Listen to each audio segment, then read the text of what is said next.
고대 로마 제국이 위대했다는 이야기를 많이 합니다. 뭐 여러 면에서 위대했죠. 그 이후 유럽 역사에 기본적인 어떤 많은 유산을 물려줬기 때문에. 그런데 그 중에서도 특히 고대 로마 유산은 두 개다, 이렇게 우리가 요약할 수 있을 것 같아요. 첫 번째는 건축입니다. 두 번째는 법이죠. 로마법이 결국에는 동로마 제국 황제였던 중세 초기에 유스티니아누스가 이 로마법을 체계적으로 정리를 합니다. 그래서 유스티니아누스 법전이라고 그러는데, 이것이 그 이후 유럽 역사에서 법의 모델이 됐고요. 근대에 가서 나폴레옹 법도 사실은 로마법의 전통을 따랐습니다.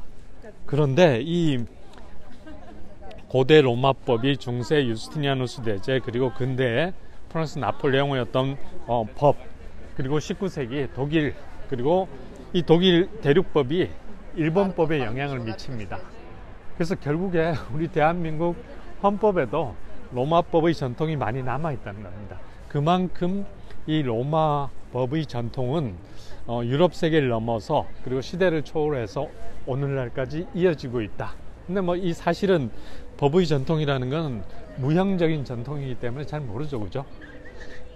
자, 뭐 사실은 위대했던 로마의 유산, 첫 번째가 법률이었고요. 두 번째 건축입니다.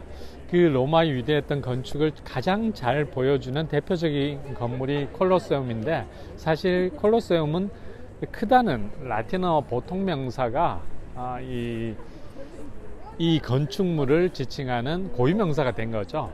그래서 사실 이 건축물은 뭐 이탈리아 말로 앙피 테아트로, 영어로 앰피티어터 이렇게 이야기하는데, 또 다른 말로는 아레나라고 불리기는 합니다. 그래서 이 아레나, 즉 이 콜로세움과 같은 유사한 건축물들이 로마 제국이 정복했던 여러 도시에 많이 남아 있습니다. 즉 로마 제국을 대표하는 건축물 중에 하나가 바로 이 일종의 앙피테아트르. 그리고 두 번째 로마의 건축 중에 우리가 보는 아주 유명한 이게 바로 로마의 건축이라고 할 수 있는 게 여러 개 있습니다. 그 중에 하나가 수도교입니다. 아쿠아덕트라고 부르는 일종의 이 물이 지나가는 어떤 수도관이죠. 사실은 로마가 제국 여러 곳에 도시를 건설하면서 가장 시급하게 했던 것 중에 하나가 이 수로시설을 만드는 겁니다. 즉 먼 곳에 있는 수원에서 물을 도시로 끌어오는, 이 굉장히 어려운 일인데, 로마는 이것을 수도교를 이용해서 먼 곳에서 도시까지 물을 끌어왔습니다. 또 다른 건축물 중에 하나가 바로 포로라고 부르는 로마의 광장이죠. 그래서 이거 콜로세움 끝나고 나서 포로로 갈 건데, 이 포로는 광장이라고 번역되는데, 사실은 당시 로마인들 라틴어로는 포rum이라고 그럽니다. 포rum은 라틴어고 포로는 오늘날 이탈리아 말인데, 이 로마가 건설한 도시에 있는, 우리식으로 하면 도시의 중심가라고 생각하시면 됩니다. 거기에는 행정 또는 시장 기능을 하는 또 시장도 있었고요, 또 신전도 있었고, 이 포로를 만들었죠. 우리 고대 로마의 포로가 가장 컸지만, 예를 들면 폼페이 가면 또 폼페이 포로가 있습니다. 거기에 여러 신전들, 그리고 시장들, 이런 것들을 건설했죠. 이게 로마의 또 건축 기술 중에 하나였던 것 같습니다. 그리고 또 하나 또 중요한 로마의 이 건축물이 서커스라고 부르죠. 긴, 우리 옛날에 배너, 맞아, 배너 영화 보시면 마차 경기가 열렸던 일종의 서커스, 이 서커스 경기장도 로마의 대표적인 건축물 중에 하나입니다. 그리고 또 다른 건축물은 개선문입니다. 로마의 어떤 장군이나 황제들이 전쟁에서 승리하고 돌아올 때 이들을 막기 위해서 엄청난 구조물을 지었는데, 바로 그게 개선문입니다. 승리한 장군과 황제를 칭송하기 위한 건축물. 이 개선문은 그 이후 유럽 역사에서 다른 도시들에도 많이 지어집니다. 그래서 파리 가면 트리옹프라는, 즉 개선문이 있죠. 구조는 이렇게 가시면 중간에 이렇게 아치로 뚫려 있고요. 간단한 구조물이긴 하지만 어쨌든 이 개선문도 로마의 위대한 건축술을 잘 보여주는 대표적인 사례들입니다. 자, 그런데 중요한 거, 이 구체적인 로마 위대한 건축 수를 잘 보여주는 대표적인 유형의 건축물들을 이야기했는데요. 사실 이 로마의 건축술은 그 핵심을 들여다보면 핵심적인 기술이 몇 개 있습니다. 그 중에 하나가 바로 아치.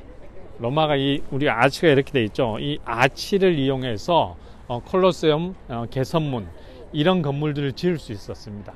그래서 문외한이 보면 아치가 무슨 대단한 건축술이냐라고 할 수는 있지만 실제로 이 건축사에서 아치는 굉장히 중요한 혁신적인 건축술이었다는 겁니다. 또 하나는 이러한 어마어마한 규모 또는 높이의 건축물을 짓기 위해서 로마가 시멘트를 활용했다는 겁니다. 그래서 고대에도 시멘트를 활용해서 건물을 지었다는 겁니다. 그래서 이 아치와 시멘트가 로마 건축의 어떤 시크릿이죠.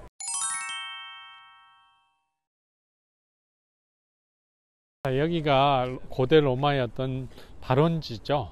지금은 형체를 잘 알아볼 수는 없지만 7 언덕에서 로마는 시작이 되었습니다. 이게 팔라티노 언덕이고요. 저쪽이 카피톨리니 언덕인데, 그래서 이 작은 동네가 지중해 전체를 차지하는 제국으로 부상했죠. 긴 역사가 있었는데 건국신화 2개 이야기를 하면 아이네아스라는 이 사람이 트로이 전쟁에서 패하고 트로이 왕조 아이네아스가 자기 아버지를 데리고 로마로 옵니다. 그래서 이 로마에서 새로운 어떤 나라를 건설했죠. 또 하나의 그 전설은 이 아이네아스의 후손이 결국 로물루스 레무스입니다. 이 늑대에 의해서 키워진 이들이 로마 왕국을 건설했고, 그 이후 로마는 왕정 시기를 거치고 그 다음 공화정 시기를 거치고 제국으로 이어집니다. 긴 로마의 고대사의 시작점이 바로 여기 7 언덕 지역이었습니다.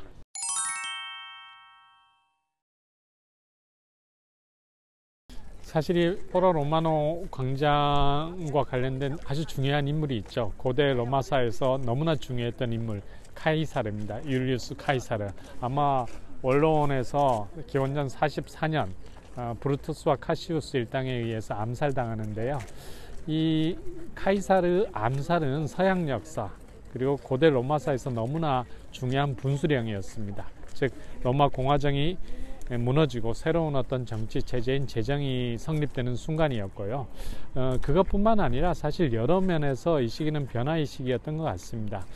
그 현장에 카이사르가 있었고요. 여기는 포로 로마노에 있는 아라 디 체사레.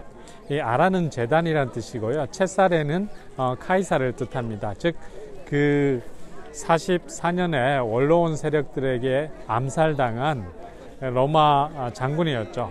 카이사르의 제단인데요. 44년에 이 카이사르가 암살되었는데, 이 암살 사건은 로마 고대사에서 굉장히 중요한 사건입니다. 근데 사실 카이사르가 왜 암살되었을까요? 굉장히 중요하죠.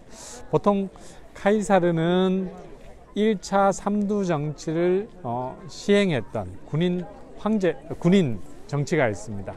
사실은 원로원을 무시하고 독재 정치를 펼치다 보수적인 일종의 기득권 세력이었던 원로원, 이 원로원을 대표하는 카시우스, 브루투스 일당에 의해서 암살되었는데 어떻게 평가해야 될까요? 사실은 카이사르는 독재자를 암살한 정당한 살인, 이렇게 평가해야 될까요? 아니면 사실은 카이사르가 아꼈던 브루투스가 실제로 자기 양아버지처럼 친하게 지냈던 이 사람을 죽인 일종의 존속살인에 해당하는 그런 범죄 행위였을까요?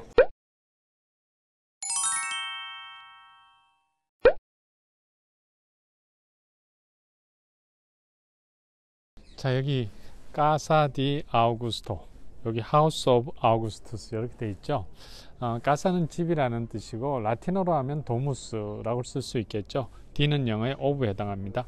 아우구스투스의 저택, 누굴까요? 영어로는 하우스 오브 아우구스투스인데요. 다른 말로 하면 최초의 로마 황제였죠. 누구냐?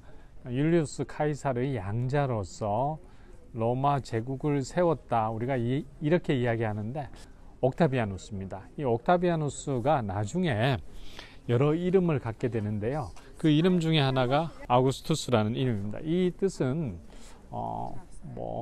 존엄한이라는 형용사입니다. 그래서 이 존엄한이라는 형용사가 사실은 이후에 황제를 지칭하는 명칭이 됩니다. 저기 그 유명한 로마의 위대한 건축물 중에 하나인 개선문입니다. 개선문도 중요하지만 누구를 위해서 지었나가 중요하죠. 그 유명한 콘스탄티누스 1세입니다. 그래서 사실은 이 지금 둘러보는 포로 로마노 콜로세움 이 주변이 사실은 고대 로마 공화정 시기와 로마 제정 시기의 유산인데요. 그런 연유로 오늘 이 포로 로마노를 둘러보면서 고대 로마를 만들었던 사람들 이야기를, 특히 황제 이야기를 좀 해야 될 것 같은데, 그 황제 중에서 가장 대표적인 인물 중에 한 명이 바로 콘스탄티누스 대제입니다.